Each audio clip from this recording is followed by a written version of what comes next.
Good morning and welcome to Morning Scoop for Wednesday, March 30th. This is your daily Buckeye fix. I'm Tom Orr. The spring game is in 17 days, the Notre Dame game in 157 days, the game against Michigan in 241 days. 6 practices down and 9 to go for the Ohio State football team this spring. The Buckeyes were back out on the practice field at the Woody Hayes Athletic Center on Tuesday. After practice, head coach Ryan Day, coordinators Jim Knowles and Kevin Wilson met with the media to discuss how things had gone so far and what was still left to do. My guest today is Kevin Noon. He helped preview things position by position in the lead up to spring ball. This seemed like a good time to have him back on to look at what we've learned at some of those positions since then. So, Kevin, thanks for being here. Absolutely. So, those interviews on Tuesday were just a wealth of information. It was like an hour and a half of interviews, and there was those guys are really tremendous interview subjects who, especially in the coordinators' examples, will go into a bunch of detail and really explain stuff well. So, I guess let's start on the offensive side of the ball. Kevin Wilson is an offensive lineman by trade. His son is a backup offensive lineman on the team. He coaches them in a little bit. It's an area he knows very well. And even with the loss of 3 starters from last year's team, plus the loss of Harry Miller, Wilson sounds like very comfortable right now with where things stand up front. Yeah, it's about building depth right now. I don't want to sit there and say, put these names down in pen, but he sounds very comfortable with the group of 5 that we expect to kind of be the starters. The depth is there. He has a new coach, but Justin Fry is an experienced coach who's going to be working, specifically with the offensive line. But everything sounds, really good. We had some insight into DeJuan Jones and that he certainly did have some NFL aspirations, as you would expect. And the conversation was there. And DeJuan Jones, seemed to be the guy that spearheaded him wanting to come back because he wants to be a first rounder or a second rounder. And there's a list of things that he needs to accomplish this year in order to realize that goal. So you sit there and you have DeJuan Jones at one side, you move Paris Johnson from guard to tackle on the other side. And it really sounded like Kevin Wilson felt very strongly about what the interior line was going to look like right now, kind of penciling in Matt Jones, Donovan Jackson, and then Luke Whippler at center. So a lot of positivity there. What's going to be important is developing number 6, number 7, number 8. You got guys like Enoch Vimahi and other guys like that need to really step up because there are a lot of young guys in that offensive line room that, this is going to kind of be a contract year for them, whether or not they're going to be here or be in the portal, because you got to keep the ball rolling. Yeah, it's really weird that you're this early in the spring.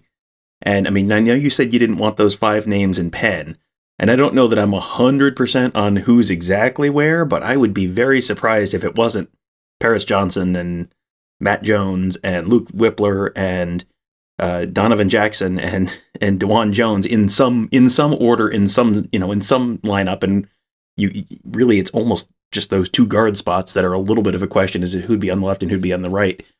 But to be at that point this early in the spring, with 5 guys you really trust, depth is obviously a concern, but that feels like that is, normally you'd look at a team losing 3 starting offensive linemen and go, oh man, that's a real concern. For that to be potentially an answered question this early in the spring feels like that is a very, very big thing for them to have kind of crossed off their to-do list for the offseason. Well, since they were sitting 8, 9 deep last year, you sit there and you move 3 out, and the math doesn't always work out. If you just have a ton of guards and you don't have any tackles to put into spots, then the math doesn't necessarily work. But the math worked the way everything was set up there. So, a testament to what they had during the 21 season, being able to sit there and move guys through. And let's remember they lost some linemen from the previous year. So they really did a really good job with development, but it's going to be very important now because you had those 8 and now maybe you're back down to 6 because I still keep like Vimahi in that list. But you need to sit there and make sure 7 and 8 and 9 are there because they're going to be guys after this season that are going to be gone. And that's just beautiful and, horrible thing about college athletics. It's a very finite shelf life that you have. Yeah, it feels like, especially with offensive linemen, just when they've been there a couple of years and they're ready to start contributing, that 3rd year when they're ready to start contributing, in a lot of cases, they're also draft eligible after the end of that year. So yes, that can be a quick, short, a very short time between, wait, this guy just got here, how is he already leaving? Yeah, especially in the offensive line, it can feel like that. In addition to the offensive line, the other position that Wilson is really directly responsible for on offense is tight end. And it's interesting because, Cade Stover just moved back there this week. So they're obviously not, 100% locked in with this is definitely who our starter and rotation are going to be. But this was another spot where Wilson also seemed pretty okay with where things stand right now. Almost like, we have enough good choices that this is going to work itself out. That, we're not short people. It's just which of the people are going to fit in which spots for the tight end role. Yeah, all three people that we had the chance to hear from today or on Tuesday spoke about Cade Stover, just kind of explaining that this was Cade's decision. This wasn't a situation of where Jim Knowles or Kevin Wilson went to him. This wasn't a case of where Ryan Day went to him. It has to be a situation of where Cade Stover is buying into this move. You can't just keep moving somebody back and forth and just say, well, this is where it's going to have to be. You have to have the buy-in. And I think in some ways it speaks to what they're going to have at linebacker. We saw that as such a thin position last year. They're going to be playing certainly much more of a 4-2-5. There will be some scenarios where there'll be a Sam out there. Nobody has necessarily been able to sit there and lock themselves into the Jeremy Ruckert position, who's now off toward, to the NFL to try his hand there. So it'll be interesting to see, but Cade Stover is going to be able to take that defensive mentality. He's somebody when he was recruited certainly had that defensive mindset. He's going to be able to take that back to the offense once again. I think it's just going to work out very well. It may be a little too early to predict if it's going to be Cade Stover, if it's going to be Joe Royer, who's going to be the guy that's going to be at the top. It sounds like they're going to run a lot of 11 personnel, which is one back, one tight, but there will be times that they're going to run some 12, which will be one back, two tights. But the problem with that is you're taking a talented wide receiver off the field. So Ohio State is aware of what they have there. So I would expect to see a lot more 11 this year.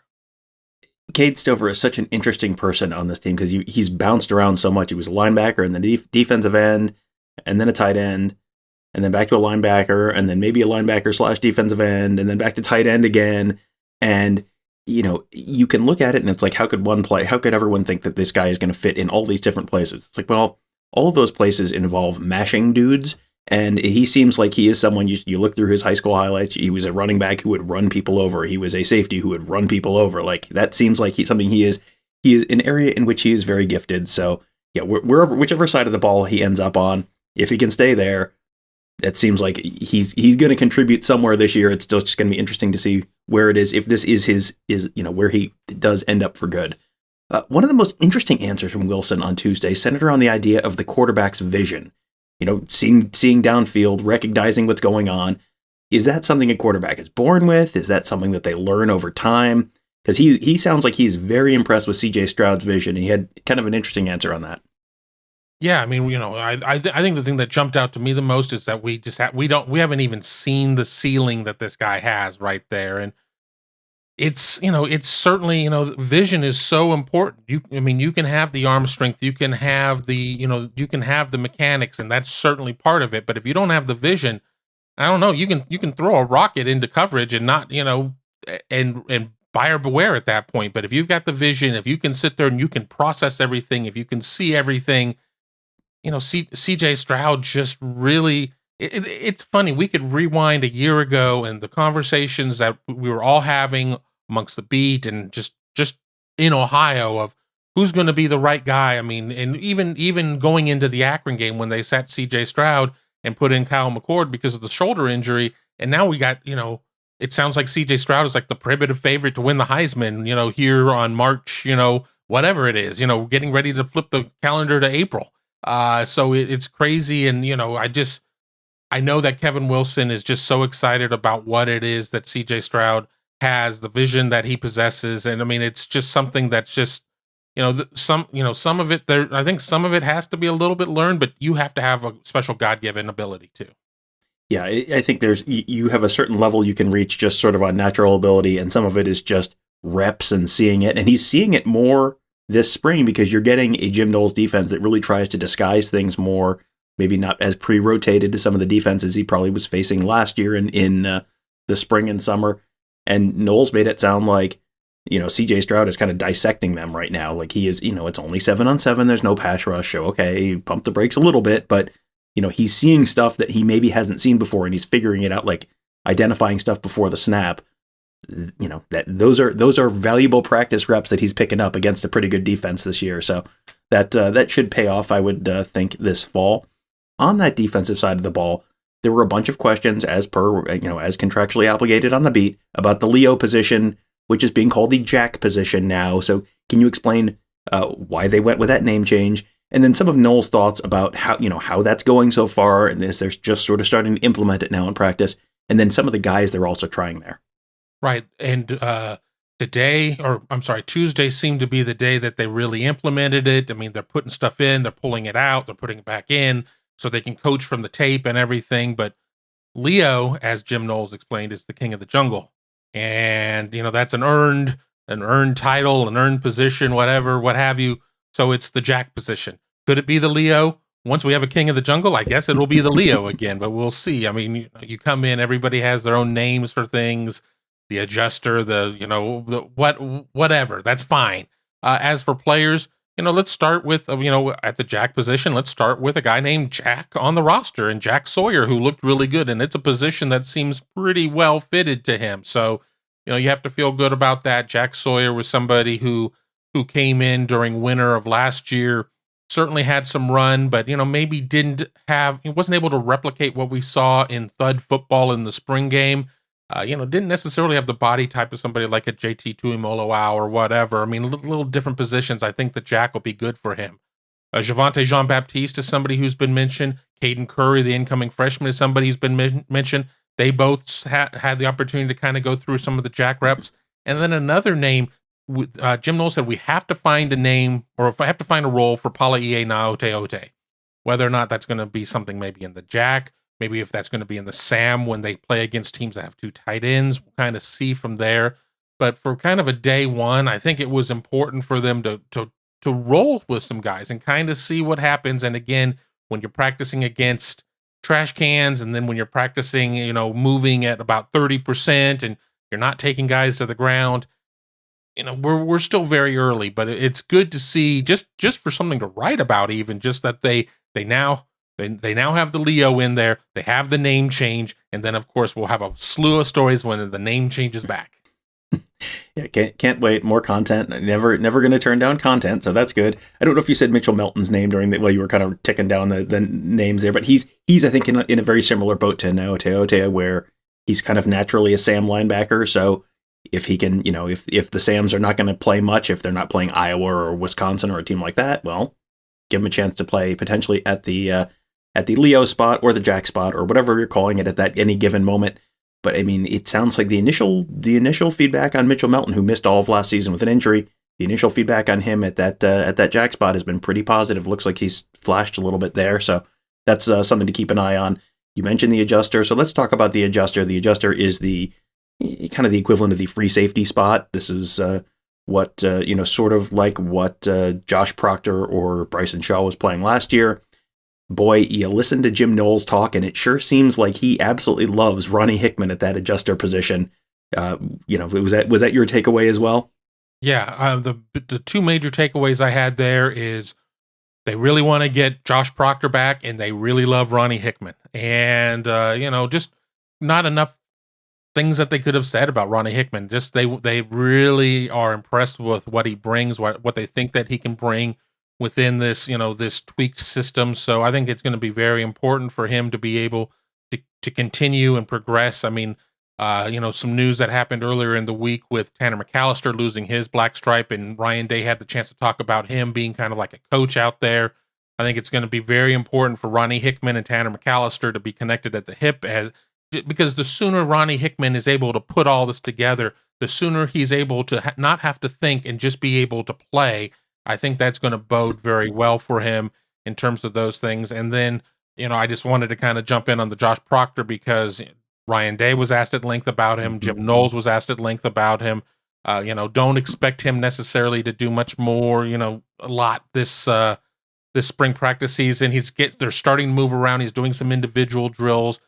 The expectation is he won't get into into any sort of team drills, even in a slow speed. The wish is that he can do more, but obviously the wish is for a full recovery and for him to be able to be in the plans for 22 as soon as possible. Yeah, that's I think, they're going to be cautious with him and prudent with him. That was a pretty bad leg break. That was in the Oregon game last year, so they'll kind of take their time with him. There's no need to completely rush him in there. He can do all the classroom learning and the mental reps and all that kind of stuff. So yeah, you're not necessarily going to have a final answer on the back end of that defense, but if Court Williams is in that boundary safety spot or the bandit, and Ronnie Hickman is in that deep safety spot or the adjuster, and you've got Tanner McAllister in that nickel spot, it sounds like they're off to a somewhat, they're kind of mixing and matching still. Probably don't have a final answer there the way you do maybe on the offensive line or some of the other places we've talked about, but there's stuff to work with there. Jim Knowles seems like he's, he basically said they're a little ahead of schedule or ahead of where he thought they'd be with the defensive line, linebackers and secondary, basically what he was expecting. So you would expect, coming into Ohio State, he probably had some reasonable expectations of these are probably going to be some pretty good players. So that's probably not bad news either. So Kevin, thank you as always for joining me. If you enjoy listening to Kevin talk about Ohio State football, make sure you subscribe to the Big Me Kickoff podcast. He does that. You can find that wherever you find the Morning Scoop. You can find the Gives in the Bank podcast that Mark Givler and Bill the Bank Green do. You can find the Around the Oval podcast that Alex Gleitman does. And you can find Buckeye Weekly that Tony Gerderman and I do. Tony and I just dropped a new episode on Tuesday, going through a little bit more in depth on some of the things that Jim Knowles had to say, and linebackers who he was very impressed with early, and a whole bunch more. So you can find that wherever you find this. Just search Buckeye Scoop to find all of those. You can subscribe right there and leave us a 5-star rating and review as well. Thank you guys all for joining us. Have a great day. We'll talk to you tomorrow.